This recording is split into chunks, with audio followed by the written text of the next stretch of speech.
अस्सलामुअलैकुम वरहमतुल्लाहि वबरकातुहू। अल्लाह तबारक व तआला दे सोहने ते बबरकत नाम तो शुरू करना जिहड़ा तमाम जहाना दा मालक है। ते हाँ भी लगदे हो की हाल हो किद्दां हो तगड़े हो तगड़ियां रहना है। ते जनाब अज दी गल इंज है, गल है हड्ड बीती। हड्ड बीती वो गल होंदी है जिहड़ी बंदे दी आपदी गल होवे ते जग बीती वो गल होंदी है जिहड़ी जग दे विचों सुन सुना के ते बंदा करदा है, वो जग बीती होंदी। ते अज दी गल है हड्ड बीती। ते हड्ड बीती इंज है कि 2015 दे विच ना असी एक सर्वे करन वास्ते ना 3-4 बेली रल के गए जिले व्याड़ी विच। असी उत्थे सर्वे करना पंजाब हैल्थ केयर कमीशन दा। जिहड़े डॉक्टर जितने भी हैं ना, मैडिकल स्टोर हैं ते हकीम हैं, उन्हां सारियां दा जनाब ना डेटा लेके ते वो जनाब असी भेजना होंदा सी हैड आफिस में। मुख्तसर जनाब असी व्याड़ी शहर दे विच वग गए, काम शुरू करना शुरू कर दिता।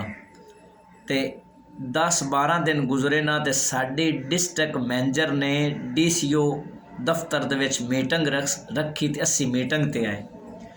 जनाब जदों मीटिंग ते आए ना ते गल्लां बातां होंदियां रहियां ते मेरी इवें ही दाढ़ी ते इवें ही मुच्छां हैं ते मैनू जनाब ना वो जिहड़े शहर दे मुंडे भर्थी होए आन वो भी करदे पे सर्वे, बड़े शहरी अप टू डेट जे वो जनाब करन मजाक क्या पेंडू जे है ते इन्हें की करना है।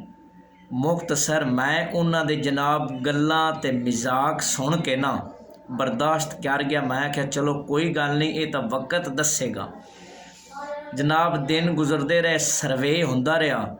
असी डॉक्टरां नूं ते हकीमां नूं ते मैडिकल स्टोरां नूं चैक करते रहे ते चैक करदियां करांदियां ना 2 महीने गुजर गए। ते पंजाब हैल्थ केयर कमीशन दी जनाब जिहड़ी कंपनी ने ठेका लिया सी ना, उन्हें तनख्वाहां सानूं महीने बाद नहीं सी देंदे, कुछ 2 महीनों बाद 3 महीने बाद। जनाब जदों साड़ियाँ तनख्वाहां आईयां ना तो डायरैक्ट साडे अकाउंटां दे विच तनख्वाहां ना आईयां, सानूं उन्हां ने चैक देने सन। ते साडी मीटिंग फिर DCO दफ्तर दे विच होई ते उत्थे जनाब चैक तकसीम कीते गए। ते किसे दा 10,000 दा चैक है, किसे दा 15,000 दा चैक ते ज़्यादा तो ज़्यादा किसे दा 20,000 दा चैक। ते जदों पेंडू दी वारी आई ना ते जनाब पेंडू दा 85,000 दा चैक।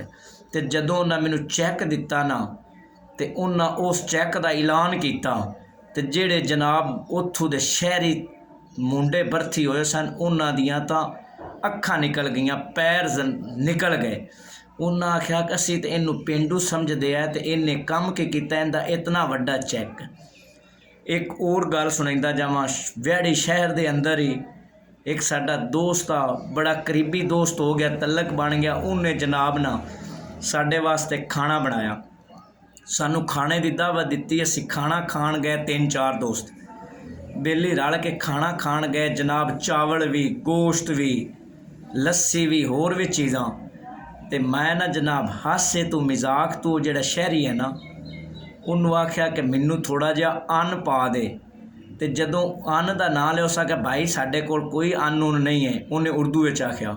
मैं कि फिर थोड़ी जी पंग पा दे। ते जदों मैं पंग की गल की ना ते उन्हें फिर हसना शुरू कर दिता। उन्हें आख्या भाई पंग इत्थे साडे कोल नहीं है। मैं उन्होंने गल की कि मैं क्या जिहड़े चावल ने ना, असी जिहड़े पंजाबी बंदे हैं, पिंडां वाले बंदे हैं, असी चावलों नूं पंजाबी दे विच अन्न आखदे हैं। ते जिहड़ी है लस्सी है ना, इनू असी पंजाबी दे विच पंग आखने हैं। ते मेरे बेलियो ते सजनों गल सुनाण दा मकसद ये है भी अज भी ये जिहड़ी पंजाबी है ना, ये साडी है माँ बोली जबान। ते जिहड़ा बंदा माँ बोली जबान दा अदब नहीं करदा, उनका इतराम नहीं करदा, उस बंदे दी भी कोई जिंदगी नहीं। ते अज भी ना साडे मुआशरे दे अंदर, समाज दे अंदर, पिंडां ने जदों शहर दे अंदर जाते हैं ना खरीदारी वास्ते, तो वो जनाब जिहड़े कुछ शहरी ने, सारे तो नहीं, जिहड़े कुछ शहरी ने वो मजाक करते हैं ते तनकीद करते हैं कि हाँ पेंडू। मैं उन्होंने ये जनाब पैगाम देना चाहना कि वो शहरी जिहड़े मजाक करते हैं ते तनकीद करते हैं, रिजक देवन वाला अल्लाह ताला। अल्लाह ताला हर इंसान नू हर बंदे नू रिजक देना उन्हें वादा किया है तो वो रिजक दे अगू जरिए होंदे ने। तो दूसरा जिहड़ा जरिया है ना, पहला जरिया है अल्लाह ताला दी ज़ात है, उस हर नू रिजक देना। तो जिहड़ा दूसरा जरिया है ना, मेरे बेलियों ते सजनों ते शहरियां नू यह पैगाम पहुँचाना चाहना, जिहड़े हासा बनाउंदे ने ते जिहड़ा पेंडुआं दा मजाक बनाउंदे ने, जिहड़ा खुराक दा दूसरा जरिया है ना वो पेंडू ने। उनकी वजह की है, वो किवें ने, जिहड़ियां फसलां होंदियां ने वो पिंडां दे विचों होंदियां ने, जिहड़े जनाब सब्जियां होंदियां ने, जिहड़े फल होंदे ने, जितनियां भी ज़्यादा खावन पीवन वालियां चीज़ां ने ना वो पिंडां दियां होंदियां ने।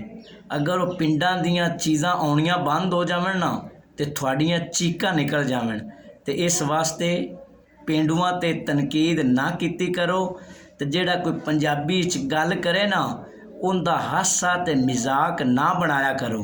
ये साडी है माँ बोली जबान, इनका एहतराम किया करो। तो अल्लाह मेरे दोस्तां ते बेलियां नू खुश रखे। अल्लाह निगहबान।